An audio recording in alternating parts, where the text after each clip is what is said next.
خاتون کھانا بنانے کے لیے یا برتن دھونے کے لیے یا کپڑے دھونے کے لیے اپنے اعتکاف کی جگہ سے کچن وغیرہ میں یا جو ہے کپڑے دھونے کی جگہ میں نہیں جا سکتی۔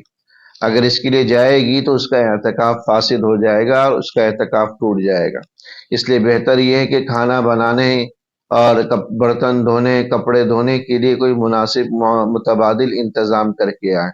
لہذا اگر کوئی خاتون کھانا بنانا چاہ رہی ہیں تو وہ اگر اعتکاف کی جگہ پر ہی اگر بنانے کی سہولت ہے تب تو ٹھیک ہے، کوئی حرج نہیں، لیکن اس کے لیے کچن اگر جائیں گی تو اس کا اعتکاف ٹوٹ جائے گا۔ برتن دھونے کے لیے جائیں گی تو اعتکاف ٹوٹ جائے گا، کپڑے دھونے کے لیے جائیں گی تو اس کا اعتکاف ٹوٹ جائے گا۔